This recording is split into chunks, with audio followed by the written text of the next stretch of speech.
Lebaran sebentar lagi. Ada bupati ketangkep korupsi. Dan menyedihkan karena ini bupati kedua Kabupaten Bogor yang ketangkep KPK. Lagi-lagi kita diberi pelajaran berharga soal jangan cuma lihat casing kalau pilih pemimpin. Kemampuan manajerial, kejujuran, berpihak pada masyarakat, tidak ego memperkaya diri, apa adanya adalah sedikit dari sifat pemimpin yang harusnya dipunyai. Padahal nih, Ade Yasin ini karirnya cukup cemerlang loh. Sebelum jadi politisi, dia itu 11 tahun menjadi pengacara orang tak mampu di Bogor. Dan ini sebuah karir sosial yang layak dipuji. 11 tahun kerja sosial. Tapi karena dia tertangkap tangan dan diduga menyalahgunakan jabatan, maka selesailah prestasi cemerlangnya. Habis. Tersisa penyesalan, rasa malu, dan masa tua yang tidak happy ending, tapi malah bikin merinding.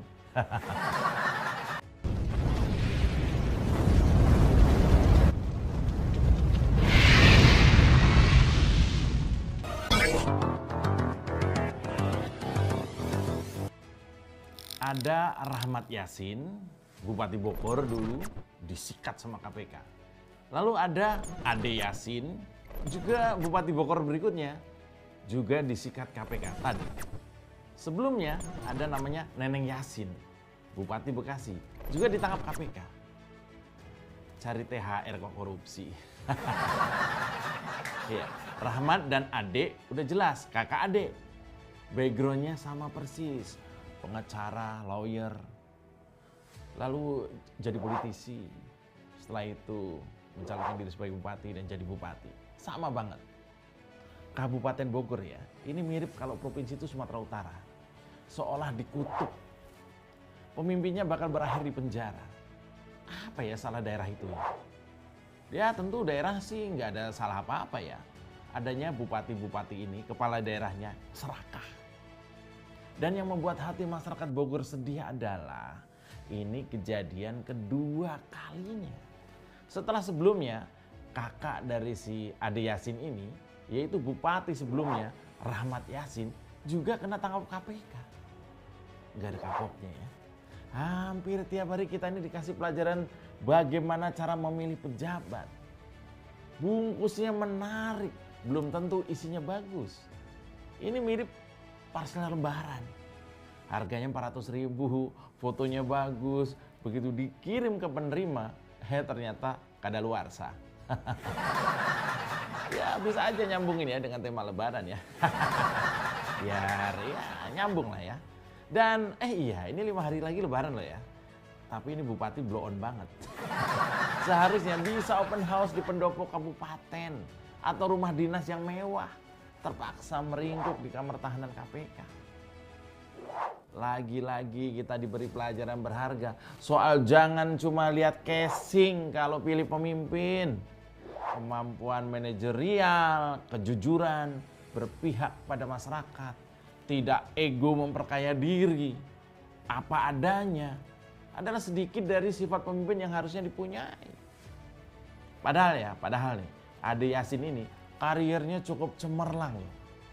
Sebelum jadi politisi, dia itu 11 tahun menjadi pengacara orang tak mampu di Bogor. Dan ini sebuah karir sosial yang layak dipuji. 11 tahun kerja sosial. Tapi karena dia tertangkap tangan dan diduga menyalahgunakan jabatan, maka selesailah prestasi cemerlangnya. Habis. Tersisa penyesalan, rasa malu, dan masa tua yang tidak happy ending, tapi malah bikin merinding. Ya, sebelumnya kakaknya namanya Rahmat Yasin juga sama. Bandit juga ini orang. Ini kakak adik pasti nggak rukun ya. Feeling saya nih, dua orang ini nggak rukun. Karena nggak saling nasihat-menasehati gitu. Atau malah rukun. Jadi kakaknya ngajak adiknya buat ikut jadi koruptor. Kok bisa ya? Kakak adik sama-sama gila begini. Yasin. Bogor ini kurang apa coba? dianugerahi alam yang luar biasa. Daerahnya dingin, penduduknya juga ramah dan baik. Kalau sampai kakak adik sama-sama jadi bupati dan sama-sama korupsi, ini berarti dia tidak bersyukur atas karunia alam yang luar biasa itu. Alamnya indah, bupatinya nggak ada akhlak. Ya tentu saja ya, masyarakat kecewa sudah pasti kecewa. Sampai-sampai akun Instagramnya Bupati Bogor Ade Yasin ini dipenuhi dengan ragam komentar dari netizen. Tahu sendiri ya netizen Indonesia. Warganet memberikan sejumlah komentar terkait ditangkapnya Ade Yasin ini dalam operasi tangkap tangan oleh tim penindakan Komisi Pemberantasan Korupsi atau KPK. Warga mulai nyinyir kalau ada kepala daerah yang kesannya alim tapi malah busuk kelakuannya. Kalau sudah begini, kedok agama sudah tidak laku lagi, bos.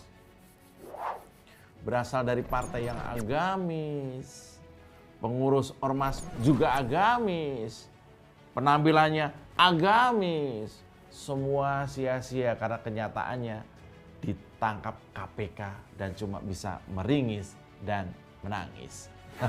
Sebelumnya juga sama, kakaknya malah nggak ada kapoknya, malu.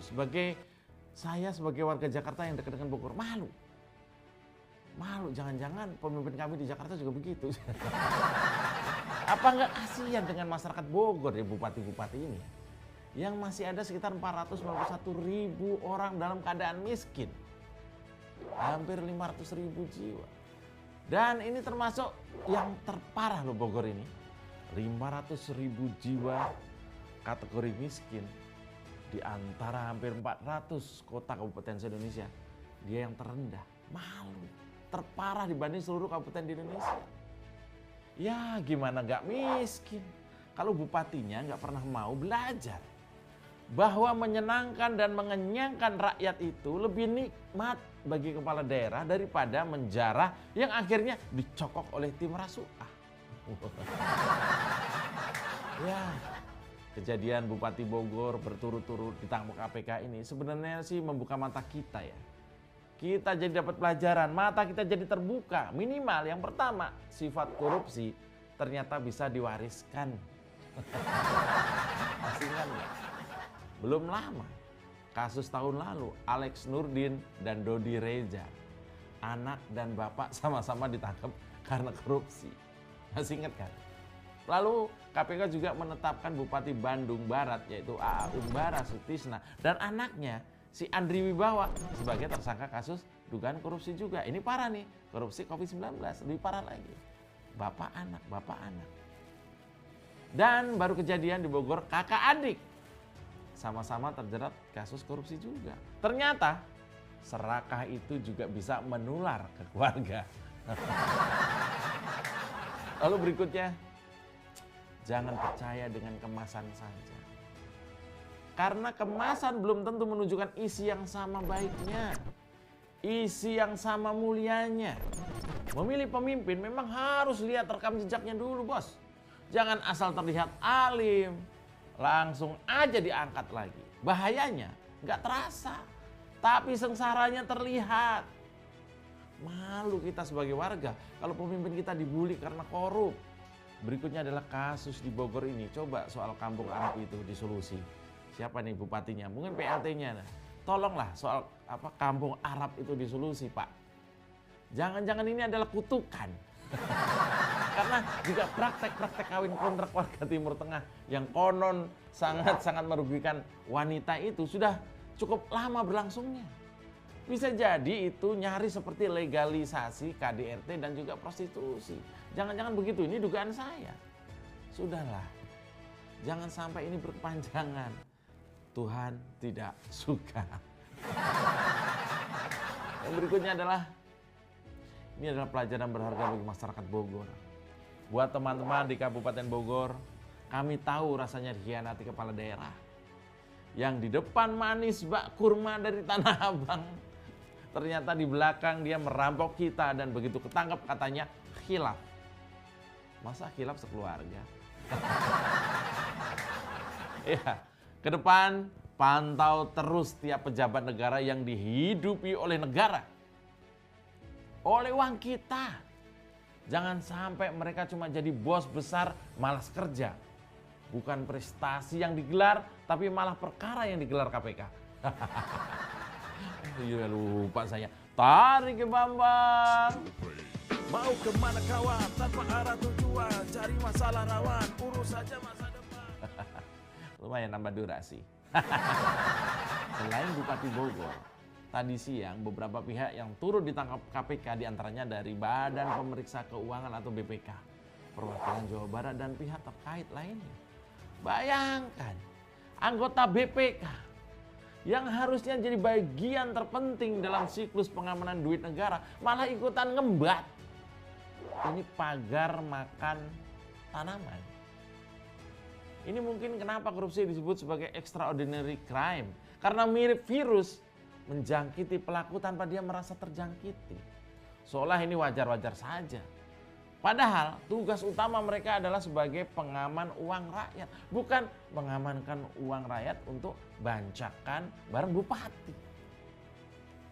Kalau nggak puasa nih, bener nih, ini saya kasih tahu. Kalau ini nggak puasa, saya pasti sudah maki-maki. Bangsat lah, sialan lah, keparat lah. Tapi karena ini masih puasa, saya nahan untuk tidak mengatakan itu. Saya mencoba nggak bilang bangsat lah, sialan lah, berdebah lah. Enggak, sorry. Mungkin Eko iya, saya enggak. Sudah mencoba menahan untuk tidak mengatakan bangsat, saya enggak. Saya nggak akan tergoda untuk memaki seperti Sugi Nur itu. Matamu lah, jancok lah. Enggak. Saya masih kuat nahan itu. Melihat kelakuan bupati-bupati ini.